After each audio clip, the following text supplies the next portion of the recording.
इस इमेज को देखें। इसमें जो पिंक कलर का बड़ा एरिया है यह है आज का रूस यानी रशिया। लेकिन साल 1991 से पहले ये सभी जो कलरफुल एरिया है जिसमें टोटल 15 जितने देश है वो सब मिलाकर एक देश था 1991 से पहले, जिसका नाम था यूएसएसआर। लेकिन रातों रात ही इतना बड़ा देश टूट गया, बिखर गया, जिसके झटके आज भी 30 साल बाद भी महसूस किए जाते हैं। और 20वीं सदी का इतिहास अर्थव्यवस्था, विचारधारा और तकनीक जैसे हर क्षेत्र को प्रभावित करने वाला देश अचानक कैसे टूट गया? क्योंकि उस समय यूएसएसआर में करीब 100 जितने अलग अलग सभ्यता और संप्रदाय के लोग रहते थे, जिनके पास हमारी धरती का 6ठा भाग था। एक बहुत बड़े इलाके में यह यूएसएसआर फैला हुआ था, जिसने हिटलर को हराया था, अमेरिका के साथ कोल्ड वॉर किया था, परमाणु हथियार में सबसे आगे था, वियतनाम और क्यूबा देशों की क्रांति में अहम भूमिका निभाई थी। यूएसएसआर ने ही स्पेस में दुनिया का पहला उपग्रह भेजा था। पहला इंसान भी इसी देश का था जो स्पेस में गया था। इसके अलावा खेल जगत में, कला और साहित्य में, विज्ञान और तकनीक में यूएसएसआर सबसे आगे था उस दौर में।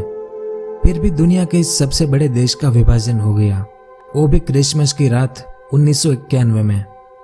जैसे 1947 में हमारे भारत का बंटवारा हुआ था और पाकिस्तान अलग बना था, वैसे ही। तो आज के इस वीडियो में हम इस यूएसएसआर का पूरा इतिहास जानेंगे कि यह कैसे टूटा, क्यों टूटा, टूटने के बाद कितने नए देश बने, इसके क्या कारण थे। बहुत कुछ इस बारे में डिटेल्स में हम जानेंगे और आपको बहुत कुछ जानने को मिलेगा।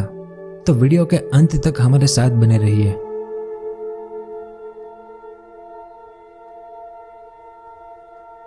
सबसे पहले तो इसे यूएसएसआर क्यों कहते हैं और ये कैसे बना था, इस बारे में थोड़ा सा जान लेते हैं। यूएसएसआर का मतलब होता है union of Soviet socialist republics, जिसमें सोवियत का मतलब होता है जो नियम और कानून बनाए, सोशलिस्ट यानी समाजवादी विचारधारा के लोग, जो रिपब्लिक थे यानी गणराज्य। तो इन 15 गणराज्यों का एक ऐसा समूह जो समाजवादी विचारधारा के साथ अपने बनाए नियम कानून से चलता था, जिसे यूएसएसआर कहते थे। तो जब प्रथम विश्व युद्ध शुरू था साल 1917 में, तब इसी रूसी साम्राज्य का राजा जार निकोलस था। इस पूरे भाग पर जार निकोलस का शासन था, जो प्रथम विश्व युद्ध में शामिल हुआ था। लेकिन साल 1917 में रूस में बोल्शेविक रिवॉल्यूशन यानी बोल्शेविक क्रांति हुई, जिसे अक्टूबर क्रांति और रशियन रिवॉल्यूशन भी कहा जाता है, जिसके लीडर थे लेनिन। तो लेनिन के नेतृत्व में रूसी साम्राज्य समाप्त हो गया और इनके राजा जार निकोलस का तख्ता पलट हो गया। लेकिन 1917 से लेकर 1922 तक इस पूरे भाग में गृह युद्ध छिड़ गया, जिसमें सभी कम्युनिस्ट पार्टी आपस में लड़ रही थी। लेकिन 1922 आते आते लेनिन ने सब कुछ शांत कर दिया और इन सभी देशों को आपस में मिलाकर 1922 में यूएसएसआर की स्थापना हुई, जिसके लीडर थे लेनिन। इस इमेज को देखें। इसमें जो 15 देश है इसे मिलाकर यूएसएसआर बना। तो इन 15 देशों को रशियन लैंग्वेज में सोवियत कहा जाता है। इन सभी देशों की अपनी अपनी सोवियत होती थी, पार्लियामेंट की तरह। जैसे कजाकिस्तान की अपनी सोवियत, यूक्रेन की अपनी सोवियत, ऐसे ही इन सभी देशों की अपनी अपनी सोवियत थी, जो पार्लियामेंट की तरह ही काम करती थी, एक ग्रुप में, एक यूनियन की तरह। यूएसएसआर को लेकर लेनिन की विचारधारा बहुत साफ थी कि यूएसएसआर के इन 15 देशों में करीब 100 जितने अलग अलग संप्रदाय के लोग रहते थे, जिसमें सबसे ज्यादा रूसी लोग थे। इसके अलावा तुर्कमेनिस्तान के तुर्क लोग, किर्गिस्तान के किर्गिज लोग, यानी नॉन रशियन लोग जो थे वो सब एक हो जाए। लेनिन का मानना था कि कुछ सालों में ये सभी अलग अलग संप्रदाय के लोग आपस में घुल मिल जाएंगे और हम यूएसएसआर को एक बेहतर देश बना देंगे। असल में लेनिन यूएसएसआर को एक लोकतांत्रिक देश बनाना चाहते थे, जैसे हमारा भारत और अमेरिका है वैसे ही। लेकिन इससे पहले ही साल 1924 में लेनिन की मौत हो गई और यूएसएसआर की सत्ता संभाली जोसेफ स्टालिन ने। लेकिन स्टालिन एक तानाशाह निकला, हिटलर से भी बुरा तानाशाह, क्योंकि स्टालिन ने आते ही मॉस्को में एक संसद बनाई, जिसका नाम supreme Soviet of the Soviet union था। और यहीं से यूएसएसआर में तानाशाही की शुरुआत हुई। स्टालिन ने यूएसएसआर में वन पार्टी रूल लागू किया, यानी एक पार्टी ही काम करेगी, कम्युनिस्ट पार्टी। दूसरी कोई पार्टी नहीं बनेगी और ना ही कोई दूसरी पार्टी बना सकता है। मॉस्को में इस सुप्रीम सोवियत बनने के बाद पूरे यूएसएसआर का पावर स्टालिन ने अपने हाथ में ले लिया। स्टालिन की परमिशन के बगैर यूएसएसआर में कुछ भी नहीं हो सकता था। सारे डिसीजंस, इकोनॉमी, फॉरेन पॉलिसी सब कुछ स्टालिन की कम्युनिस्ट पार्टी के पास आ गया। स्टालिन की एक छोटी सी समिति जिसमें कुछ गिने चुने लोग थे, वे ही लोग यूएसएसआर का लीडर चुनते थे और यूएसएसआर के सारे फैसले लेते थे, जिसे पोलित ब्यूरो कहा जाता है। इस इमेज को देखें, ये स्टालिन है और ये बाकी उनकी समिति के सदस्य हैं। एक तरह से ये लोग पूरे यूएसएसआर पर राज करने लगे थे। लेकिन इस दौरान यूएसएसआर ने कुछ अच्छे काम भी किए, जैसे 5 ईयर प्लान की योजनाएं यानी 5 वर्षीय योजनाएं दुनिया में सबसे पहले यूएसएसआर ने शुरू की थी साल 1928 में, जिसमें शुरुआत में यूएसएसआर बहुत सफल भी हुआ और उनकी सफलता को देखकर दुनिया के बाकी देशों ने भी उनकी 5 वर्ष योजनाओं की कॉपी करना शुरू कर दिया, और जिसमें हमारा भारत भी आज शामिल है। और दुनिया के ज्यादातर लोकतांत्रिक देशों में आज भी यह 5 वर्षीय योजनाएं लागू है।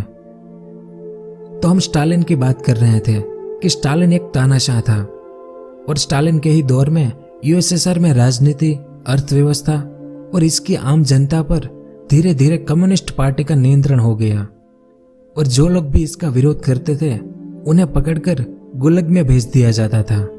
इस इमेज को देखें, ये गुलग है जहां पर स्टालिन के विरोधियों को बंद कर दिया जाता था। उनसे रात दिन काम करवाए जाते थे, उन्हें यातनाएं दी जाती थी और फिर मार दिए जाते थे। इस मैप को देखें, इसमें लोकेशन के ये जितने भी निशान हैं वो सब जगह गुलग बनाए गए थे।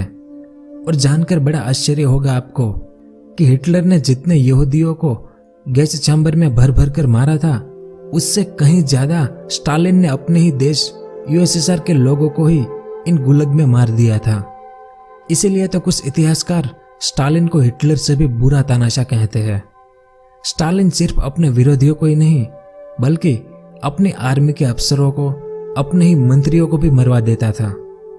और जब साल 1953 में स्टालिन की मौत हुई, तब तक उसने करीब यूएसएसआर के 1,80,00,000 जितने लोगों को गुलग में बंद करवाया था, जिसमें लाखों लोगों को मौत के घाट उतर दिया गया था। तो इस तरह से स्टालिन ने यूएसएसआर को और उनकी जनता को गुलाम बना लिया था। लेकिन 1953 में स्टालिन की मौत के बाद जितने भी लीडर बने यूएसएसआर के, उन्होंने भी स्टालिन की तरह ही काम किया साल 1985 तक, जिसमें स्टालिन के बाद निकिता खुसरेव कम्युनिस्ट पार्टी के केंद्रीय समिति के प्रथम सचिव बने। फिर साल 1964 में खुसरेव की जगह लियोनिड ब्रेजनेव ने संभाली। फिर साल 1977 में नए संविधान के तहत लियोनिड ब्रेजनेव यूएसएसआर के प्रथम राष्ट्रपति चुने गए, पर 1982 में इनकी भी मौत हो गई और यूरी आंद्रोपोव आए। लेकिन 2 साल में यानी 1984 में इनकी भी मौत हो गई और कॉन्स्टेंटिन सेरेनको राष्ट्रपति बने, पर अगले साल इनकी भी मौत हो गई और 1985 में मिखाइल गोर्बाचेव आए। अब इनमें से मिखाइल गोर्बाचेव को छोड़कर बाकी सब ने स्टालिन का रास्ता ही अपनाया था, लेकिन मिखाइल गोर्बाचेव ने ऐसा नहीं किया था। मिखाइल गोर्बाचेव की बात हम थोड़ी देर बात करेंगे। इससे पहले यूएसएसआर की कम्युनिस्ट पार्टी ने ऐसे कौन से काम किए थे जिस कारण यूएसएसआर के टूटने की संभावना बढ़ने लगी थी, जिसमें सबसे पहला तो तानाशाही यानी डिक्टेटरशिप था, जिसकी हमने बात की अभी कि स्टालिन ने और उनके बाद के तानाशाहों ने कैसे यूएसएसआर के लोगों को दबा दिया था, गुलाम बना लिया था। दूसरा कारण अंतरिक्ष में जाने की होड़। वर्ल्ड वॉर 2 के बाद सोवियत यूनियन और अमेरिका दोनों ही देश दुनिया में जो महासत्ता बनने की होड़ थी उसमें लगे हुए थे।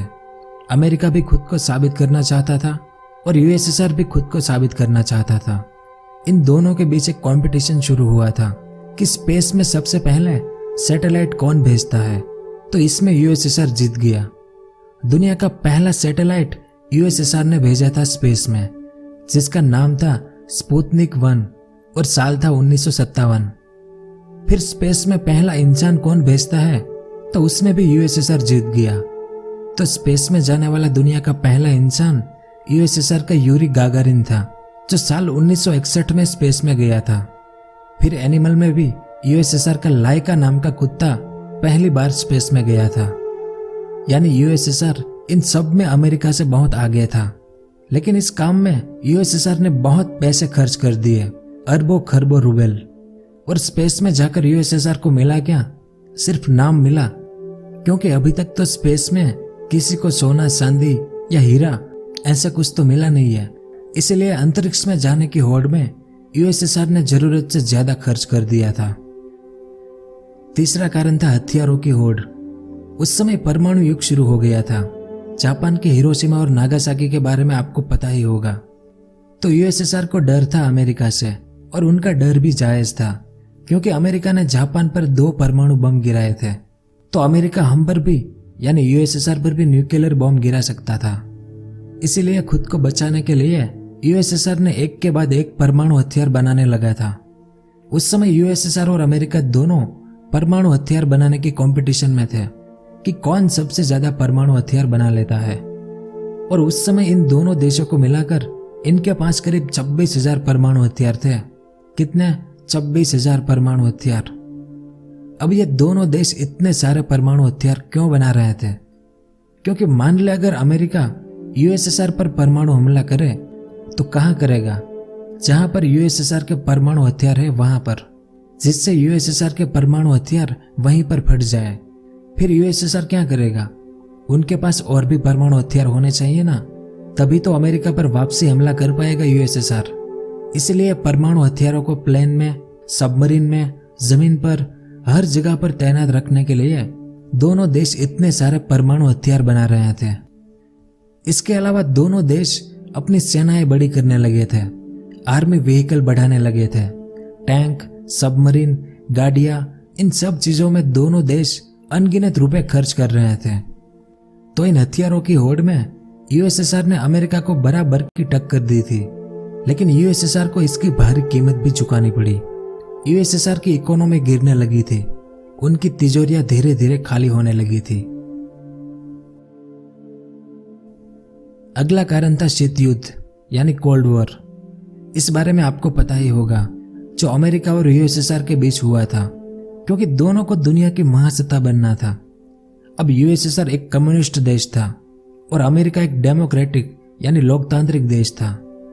अब यूएसएसआर चाहता था कि पूरी दुनिया में कम्युनिज्म फैले और अमेरिका चाहता था कि पूरी दुनिया में लोकतंत्र फैले। इसलिए यूएसएसआर कम्युनिज्म वाले देशों की मदद कर रहा था, जैसे उस समय north Korea, China, Cuba, Vietnam, ऐसे कई देशों को यूएसएसआर हेल्प कर रहा था। उन्हें हथियार देता था, टेक्नोलॉजी देता था, मटेरियल और बाकी जरूरी चीजें और पैसे भी। यानी यूएसएसआर दुनिया में कम्युनिज्म फॉलो करने वाले देशों को यह सब देता था। लेकिन कब? शीत युद्ध के दौरान। तो ये कोई 1-2 साल का युद्ध नहीं था, ये करीब 45 साल तक चला था। वर्ल्ड वॉर 2 के तुरंत बाद यानी 1945 में शुरू हुआ और 1991 तक चला था। तो इतने लंबे समय तक दूसरे कम्युनिस्ट देशों की मदद करने से यूएसएसआर को बहुत नुकसान हुआ। उनकी इकोनॉमी और गिरने लगी थी। ऊपर से वियतनाम और अमेरिका का जो युद्ध हुआ था, उसमें यूएसएसआर के सपोर्ट से वियतनाम जीत तो गया, लेकिन यूएसएसआर ने बहुत पैसे खर्च कर दिए थे इसके लिए। अगला कारण था नारकीय नौकरशाही। इतने बड़े देश यूएसएसआर में तानाशाही और एक छोटी सी समिति के शासन के कारण इस सोवियत संघ में नौकरशाही फैलती गई, और यह नौकरशाही यूएसएसआर के सभी संप्रदायों में बढ़ती जा रही थी। मतलब उन लोगों को कोई भी काम करना हो, किसी भी चीज के लिए कागज, स्टैम्प पेपर और अपनी खुद की पहचान की प्रक्रिया से गुजरना पड़ता था। इतने कठिन नियम और कानून बनाए गए थे, जिस कारण इन नौकरशाही ने यूएसएसआर को एक कठिन देश बना दिया था। जैसे आज के समय में नॉर्थ कोरिया में जैसा है, कुछ वैसा ही यूएसएसआर में हो रहा था उन दिनों। अगला कारण था नाकाम अर्थव्यवस्था। यूएसएसआर की इकोनॉमी जो थी, अर्थव्यवस्था, वो जर्मनी के कार्ल मार्क्स के सिद्धांतों से प्रेरित थी, जिसमें उत्पादन, बंटवारा, अदल बदल यानी संसाधनों के आपसी लेन देन सभी को समाज की संपत्ति होना मानते थे। और एक तरफ यूएसएसआर में सभी बिजनेस, फैक्ट्रियां या कोई भी उद्योग हो, सभी के मालिक उनकी कम्युनिस्ट पार्टी थी। जनता को बस काम करना था उनके उद्योगों में। आम जनता खुद का बिजनेस नहीं कर सकती थी। इस कारण यूएसएसआर की आबादी का एक बड़ा हिस्सा खेती में और उद्योग में लगाया गया था। लेकिन अमेरिका में लोग खुद का काम करने के लिए आजाद थे। वहां पर आप खुद की फैक्ट्री या कुछ और काम कर सकते थे, जिसका मालिक भी आप खुद होते थे। पर यूएसएसआर में ऐसा करने पर पाबंदी थी।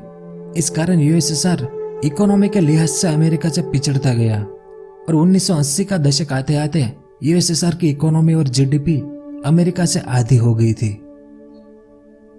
अगला कारण अफगान वॉर। जैसा कि मैंने बताया आपको कि यूएसएसआर की कम्युनिस्ट सरकार दुनिया के बाकी कम्युनिस्ट देशों को सपोर्ट करती थी। ऐसे में अफगानिस्तान भी एक कम्युनिस्ट देश था।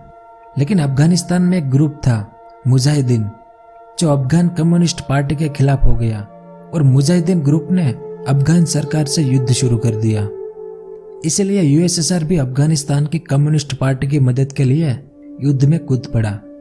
यह युद्ध साल 1979 में शुरू हुआ था, जिसमें एक तरफ मुजाहिदीन थे और दूसरी तरफ अफगानिस्तान और यूएसएसआर की कम्युनिस्ट सरकार थी। यह युद्ध 10 साल तक चला, यानी 1989 में खत्म हुआ। लेकिन इस युद्ध में यूएसएसआर के करीब 15,000 सैनिक शहीद हो गए और करीब 50,000 से ज्यादा घायल हुए थे। इस कारण यूएसएसआर की जो इमेज थी दुनिया के सामने कि यूएसएसआर दुनिया का सबसे बड़ा देश है, सबसे बड़ी आर्मी है, फिर भी मुजाहिदीन जैसे एक छोटे से ग्रुप को भी नहीं हरा पाया। मतलब इस युद्ध से यूएसएसआर की इमेज बहुत खराब हुई, जिसका असर उनकी इकोनॉमी पर भी हुआ। और आखिरी कारण बेटर एजुकेशन।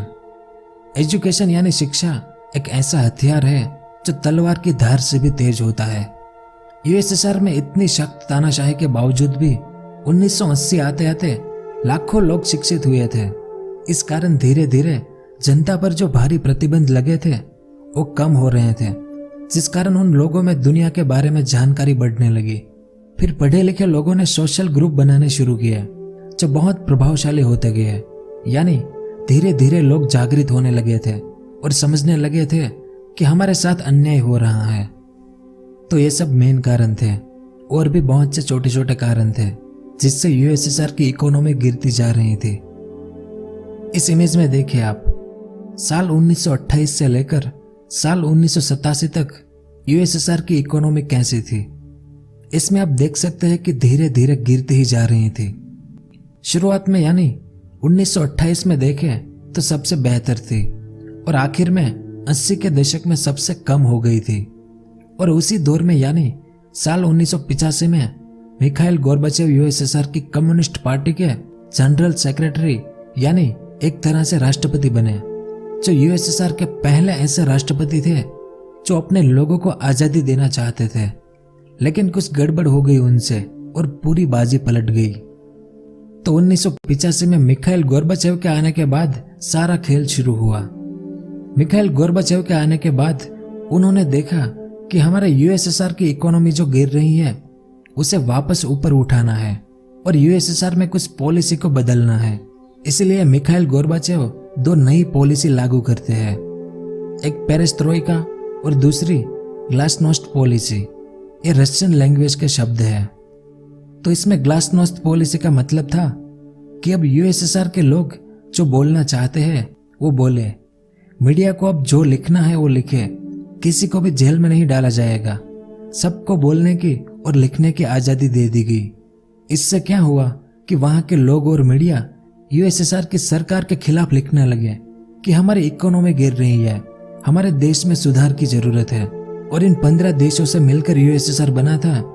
तो इस समय तुर्कमेनिस्तान के लोग अपने तुर्कमेनिस्तान के लिए आजादी मांगने लगे, कजाकिस्तान के लोग अपने देश के लिए आजादी मांगने लगे। इस तरह से इन सभी देशों के लोग मीडिया के कारण जागृत होने लगे और आंदोलन शुरू हुई अपनी ही सरकार के खिलाफ कि हमें आजादी दो, हमें अलग देश बनना है। इस्टोनिया, लातविया भी अलग देश करने की मांग करने लगे क्योंकि अब जेल में डालने वाला कोई नहीं था। तो ये थी पहली पॉलिसी। अब दूसरी पॉलिसी पेरेस्ट्रोइका। इसमें चुनाव यानी इलेक्शन लाया गया क्योंकि अब तक यूएसएसआर में सिर्फ एक कम्युनिस्ट पार्टी का ही चुना हुआ आदमी नेता बन सकता था। एक ही नेता, वो भी उनके पार्टी के मेंबर चुनते थे। लेकिन इस पॉलिसी के बाद अब एक ही पद के लिए कम्युनिस्ट पार्टी के 2 नेता खड़े हो सकते थे, यानी लोग अपने पसंदीदा नेता को अब वोट दे सकते थे। पहले ऐसा नहीं था। इस पॉलिसी के तहत यूएसएसआर में फॉरेन इन्वेस्टमेंट को बुलाया गया, यानी बाहर से बड़ी कंपनियां यूएसएसआर में फैक्ट्री खोल सकती थी, अपना बिजनेस खड़ा कर सकती थी, ताकि यहाँ के लोगों को रोजगार मिल सके। और इस पॉलिसी से पहले तक यूएसएसआर के लोग खुद का बिजनेस नहीं कर सकते थे, लेकिन इस पॉलिसी के बाद अब लोग खुद की फैक्ट्रियां या खुद का उद्योग शुरू कर सकते थे, यानी प्राइवेट बिजनेस को छूट दे दी गई। तो ये 2 पॉलिसी मिखाइल गोर्बाचेव लेकर आए थे और उनका मकसद यही था कि यूएसएसआर फिर से विकसित देश बन सके। लेकिन यही 2 पॉलिसी यूएसएसआर के टूटने का कारण बनी। अब साल 1989, जिसे ईयर ऑफ रिवॉल्यूशन नाम से जाना जाता है, क्योंकि इस साल दुनिया भर में रिवॉल्यूशन हुए थे। 1989 में यूएसएसआर के पड़ोसी देश, यानी ये 3 देश पोलैंड, बल्गेरिया और रोमानिया, इन देशों में कम्युनिस्ट सरकार थी। ये यूएसएसआर का हिस्सा नहीं थे, लेकिन इन देशों की सरकार वैसा ही करती थी जैसा यूएसएसआर की सरकार कहती थी। यानी इन देशों की सरकार एक तरह से यूएसएसआर की कठपुतली थी, जो सभी आदेश मॉस्को से लेती थी। लेकिन मिखाइल गोर्बाचेव की 2 पॉलिसी, पेरेस्ट्रोइका और ग्लासनोस्त के कारण पोलैंड, रोमानिया और बल्गेरिया में रिवॉल्यूशन हुआ कि कठपुतली सरकार हटा दो, और यह रिवॉल्यूशन दूसरे देशों में भी फैलने लगा। युगोस्लाविया, चेकोस्लोवाकिया, ईस्ट जर्मनी और हंगरी जैसे कई देशों में कम्युनिस्ट सरकार को हटाने के लिए क्रांति हुई, और 1991 आते आते इन सभी देशों में कम्युनिस्ट सरकारों को गिरा दिया गया, सिर्फ रोमानिया को छोड़कर, क्योंकि उस समय रोमानिया का जो तानाशाह था, निकोले केस्काउ, गलत उच्चारण के लिए माफी चाहूंगा, तो इस तानाशाह ने रोमानिया के लोगों के सामने अपनी आर्मी खड़ी कर दी, जिसमें कई लोग मारे गए। लेकिन बाद में रोमानिया के लोगों ने निकोलस केस्काउ और उनकी पत्नी को लाइव टीवी पर मार दिया था। तो Poland, Romania, Hungary, east Germany, Bulgaria, Yugoslavia और चेकोस्लोवाकिया में जो कठपुतली सरकार थी, जो यूएसएसआर के मॉस्को से दिए गए आदेशों को मानती थी, वो सब कठपुतली सरकार इन देशों में गिर गई। इस दौरान मिखाइल गोर्बाचेव चाहते तो इन देशों में यूएसएसआर की आर्मी भेजकर इन विद्रोह को रोक सकते थे, लेकिन मिखाइल गोर्बाचेव ने अपनी आर्मी भेजने से मना कर दिया था। इससे पहले यूएसएसआर ऐसी गलती नहीं करता था। जब 1956 में हंगरी में एक रिवॉल्यूशन हुआ कम्युनिस्ट सरकार को गिराने के लिए, तब भी यूएसएसआर ने अपनी आर्मी भेजकर हंगरी के इस रिवॉल्यूशन को बिखेर दिया था, जिसमें हंगरी के बहुत सारे लोग मारे गए थे। लेकिन मिखाइल गोर्बाचेव ने इस बार ऐसा नहीं किया, इसलिए ये सभी देश आजाद हो गए। इससे पहले जर्मनी 2 भागों में बटा हुआ था, ईस्ट और वेस्ट जर्मनी। लेकिन इस रिवॉल्यूशन के बाद नवंबर 1989 में बर्लिन की दीवार गिरा दी गई और दोनों जर्मनी फिर से एक हो गए, यानी जर्मनी का एकीकरण हो गया। और उस समय अमेरिका के प्रेसिडेंट थे जॉर्ज डब्ल्यू बुश। उन्होंने भी ऐलान कर दिया कि अमेरिका का और यूएसएसआर का कोल्ड वॉर अब खत्म हो चुका है, क्योंकि यूरोप के कई देशों में अब कम्युनिस्ट सरकारें गिर गई है। अब ईस्टर्न यूरोप के कई देश आजाद हो गए थे, लेकिन यूएसएसआर अब भी टिका हुआ था।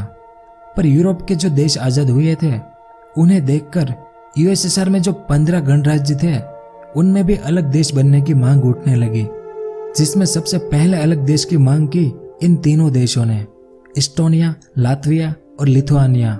क्योंकि वर्ल्ड वॉर 2 से पहले ये तीनों देश आजाद थे, लेकिन वर्ल्ड वॉर 2 में यूएसएसआर ने इन तीनों देशों पर कब्जा कर लिया था और इन तीनों देशों को यूएसएसआर में मिला दिया गया था।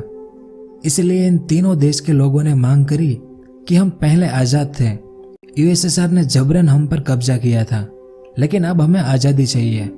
इसलिए यूएसएसआर से सबसे पहले ये तीनों देश आजाद हो गए। फिर 1991 में यूएसएसआर के बाकी देशों ने भी खुद को आजाद घोषित कर दिया और इन सभी देशों में इलेक्शन हुए, जिसमें यूएसएसआर के सभी देशों में कम्युनिस्ट सरकार इलेक्शन हार गई। लेकिन इसी दौरान 1991 के अगस्त महीने में एक हिस्टोरिक इवेंट हुआ, जिसे ऑगस्ट कू कहते हैं। यूएसएसआर की सत्ता मिखाइल गोर्बाचेव के हाथ में थी और 1991 के अगस्त महीने में मिखाइल गोर्बाचेव क्रीमिया गए थे। यहाँ पर तभी यूएसएसआर की कम्युनिस्ट पार्टी के जो बाकी बड़े नेता थे वो चाहते थे कि यूएसएसआर ना टूटे, जैसा था वैसा ही बना रहे। और इन बाकी बड़े नेता में यूएसएसआर के रक्षा मंत्री, उपराष्ट्रपति, उनका मानना था कि ये सब जो हो रहा है वो मिखाइल गोर्बाचेव की पॉलिसी के कारण हो रहा है, इसलिए मिखाइल गोर्बाचेव को सत्ता से हटाना पड़ेगा। इस कारण इन बाकी बड़े नेताओं ने मिलकर मिखाइल गोर्बाचेव जो क्रीमिया में गए थे वहां पर उन्हें नजरबंद करवा दिया और यूएसएसआर में खबर फैलाई कि मिखाइल गोर्बाचेव बीमार है, इसलिए अब यूएसएसआर में इमरजेंसी लागू हुई है और हम ही लोग देश को चलाएंगे। असल में इस षड्यंत्र को रचने वाले टोटल 8 नेता थे जो यूएसएसआर की कम्युनिस्ट पार्टी के ही थे। उन्होंने जबरन यूएसएसआर में इमरजेंसी लागू करवा दी, इसलिए यूएसएसआर के लोग नाराज हो गए और सब सड़कों पर उतर आए। मॉस्को, सेंट पीटर्सबर्ग जैसे बड़े शहरों में लाखों लोग सड़कों पर उतर आए, पर सामने कम्युनिस्ट सरकार थी। उन्होंने 19 अगस्त को यूएसएसआर की आर्मी बुलाई ताकि लोग डर कर वापस चले जाए, पर जो आर्मी के बड़े बड़े अफसर थे उनमें से ज्यादातर ने मना कर दिया कि हम अपने ही लोगों के खिलाफ नहीं जाएंगे। और ज्यादातर आर्मी के मना कर देने से अगस्त को फेल हो गया, क्योंकि लोग वहीं चाहते थे। आर्मी आई थी लेकिन बहुत कम। कुछ इमेजेस है इस coup की, आप देख सकते हैं। लोग टैंकों पर चढ़ गए हैं। वे लोग चाहते थे कि कोई खून खराबा ना हो, बस हम आज़ादी चाहते हैं, तो आप शांति से हमें आज़ादी दे दो। अब इस इमेज को देखें। इसमें ये जो आदमी है जिसके हाथ में कुछ पेपर है, इनका नाम बोरिस येल्त्सिन था और ये इमेज भी बहुत फेमस है। बोरिस येल्त्सिन यूएसएसआर की कम्युनिस्ट पार्टी के बड़े नेता थे और आज का जो रूस है यानी विघटन के बाद के रशिया, उसी के रहने वाले थे बोरिस येल्त्सिन। और इस अगस्त को जो हुआ था उसमें बोरिस येल्त्सिन लोगों के साथ सड़कों पर उतर आए लोगों को सपोर्ट करने के लिए। और इस इमेज में बोरिस येल्त्सिन एक टैंक के ऊपर खड़े होकर लोगों को एक जबरदस्त भाषण देते हैं। उन्होंने कहा कि यूएसएसआर काफी बड़ा है, जिस कारण हमें काफी नुकसान होता है। हमारे लिए यह बिल्कुल फायदेमंद नहीं है, इसलिए यूएसएसआर से रशिया को आजाद करो, क्योंकि यूएसएसआर के बाकी देश बहुत छोटे छोटे हैं। इसका बोझ रशिया को नहीं उठाना चाहिए, इसलिए रशिया को भी आजाद हो जाना चाहिए। और लोगों की जो मांग है यूएसएसआर को तोड़ने की और सभी देशों को आजाद करने की, उसे पूरी करेंगे। इसलिए हम इमरजेंसी को लागू नहीं होने देंगे। और इसी के साथ बोरिस येल्त्सिन ने कम्युनिस्ट पार्टी से भी इस्तीफा दे दिया। अब जैसा लोग चाहते थे वैसा ही बोरिस भी चाहते थे। इन्होंने सड़कों पर जो लोग थे उनका अच्छे से नेतृत्व किया, जिस कारण बहुत कम समय में बोरिस येल्त्सिन एक बड़े नेता के रूप में उभरे। और फिर आज जो रशिया है, यूएसएसआर के टूटने के बाद का, उसमें इलेक्शन हुए जिसमें बोरिस येल्त्सिन जीते और रूस के पहले राष्ट्रपति बने थे। अब यूएसएसआर के जो राष्ट्रपति थे मिखाइल गोर्बाचेव, वो जब वापस आए मॉस्को, तब यूएसएसआर का सारा पावर बोरिस येल्त्सिन के पास आ गया था। यानी अब मिखाइल गोर्बाचेव के पास किसी भी तरह का कोई पावर नहीं था, वो चाहकर भी कुछ नहीं कर सकते थे। तो बोरिस येल्त्सिन का राष्ट्रपति बनने के बाद यूएसएसआर को तोड़ने के लिए सब कुछ बड़ी जल्दी होने लगा। 8 दिसंबर 1991 के दिन एक समझौता हुआ जिसका नाम था बेला-वेजा अकॉर्ड्स। ये ओरिजिनल इमेज है उस समय की, जिसमें यह है बोरिस येल्त्सिन। इस समझौते में यूएसएसआर के 3 जो सबसे बड़े देश थे, रशिया, यूक्रेन और बेलारूस, इन तीनों देशों ने हस्ताक्षर किए अलग देश होने के। और इसी के साथ यूएसएसआर टूट गया। अब मिखाइल गोर्बाचेव सब कुछ देख रहे थे कि यूएसएसआर अब टूट गया है। जिस देश के वे राष्ट्रपति थे वो देश अब था ही नहीं। इस कारण मिखाइल गोर्बाचेव ने 21 दिसंबर को यूएसएसआर से आजाद हुए सभी देशों के राष्ट्रपतियों को बुलाया और अल्मा आटा डिक्लेरेशन हुआ। इस इमेज में देख सकते हैं आप। इस डिक्लेरेशन में मिखाइल गोर्बाचेव ने साइन करके सभी देशों को आजादी दे दी। फिर 25 दिसंबर को मिखाइल गोर्बाचेव ने यूएसएसआर के राष्ट्रपति पद से भी इस्तीफा दे दिया। तो इस तरह से यूएसएसआर टूटा था, यानी सोवियत संघ का विभाजन हुआ था। अब बात करते हैं कि विभाजन के बाद जो नए देश बने 15, उन देशों में क्या माहौल था। यूएसएसआर से आजाद होकर जो नए 15 देश बने, Russia, Estonia, Latvia, Lithuania, Belarus, Ukraine, Moldova, Georgia, Armenia, Azerbaijan, Kazakhstan, Uzbekistan, Turkmenistan, Kyrgyzstan और तजिकिस्तान, इन सभी देशों के लिए 1990 का दशक बहुत बुरा था, क्योंकि विभाजन के बाद नई सरकार बनती है जिनके हाथ में कुछ भी नहीं होता है, तिजोरियां भी खाली होती है देश की, सब कुछ नए सिरे से शुरू करना पड़ता है। इस कारण इन सभी देशों की जीडीपी बहुत गिर गई थी, करीब करीब आधी जीडीपी हो गई थी और कुछ देशों में इससे भी कम हो गई थी जीडीपी। बेरोजगारी बहुत ज्यादा होने के कारण इन देशों में गरीबी बढ़ने लगी और गरीबी बढ़ी तो लोग भूखे तो रहेंगे नहीं, क्राइम भी बहुत बढ़ने लगे, भ्रष्टाचार भी बढ़ा नए देशों में, गरीब और गरीब होते गए और अमीर होते गए। 1990 का दशक इन देशों के लिए एक बहुत बुरा दौर था, लेकिन साल 2000 के बाद सब कुछ ठीक हो गया और सभी देश अपनी अपनी राह पर चल पड़े हैं। अब बात करते हैं कि यूएसएसआर के टूटने से दुनिया में क्या परिवर्तन आया। तो सोवियत संघ के टूटने से दुनिया में महाशक्ति बनने की होड़ लगी थी, वो खत्म हो गई और अमेरिका अकेला महाशक्ति के रूप में टिका रहा, जिसने यूएसएसआर के टूटने के बाद पूरी दुनिया पर अपना वर्चस्व जमाया। सोवियत संघ के टूटने के साथ ही शीत युद्ध भी खत्म हो गया और ईस्टर्न यूरोप के देशों में जो कम्युनिज्म था वो भी खत्म हो गया और सभी देशों में लोकतंत्र की स्थापना हुई। और जो थर्ड वर्ल्ड के देश थे दुनिया में, जिन देशों को यूएसएसआर मदद करता था, आर्थिक, सैनिक और तकनीक जैसी सभी मदद, उन देशों को यूएसएसआर की मदद मिलनी बंद हो गई, क्योंकि अब यूएसएसआर खत्म हो गया था, जिस कारण उनका भी बहुत बुरा दौर शुरू हुआ। और सबसे बड़ी बात यह है कि लंबे समय तक लोगों का दमन करना, उन्हें गुलाम बनाकर डरा धमकाकर उन पर शासन नहीं किया जा सकता। इससे दुनिया भर में लोकतंत्र को बढ़ावा मिला था। तो ये थी यूएसएसआर बनने और यूएसएसआर के टूटने की कहानी। उम्मीद है कि आपको कुछ जानने को मिला होगा। अगर वीडियो पसंद आया हो तो कम से कम लाइक तो जरूर कीजिए। बहुत जल्द मिलेंगे इतिहास का एक और वीडियो लेकर। पूरा वीडियो देखने के लिए आपका बहुत बहुत धन्यवाद।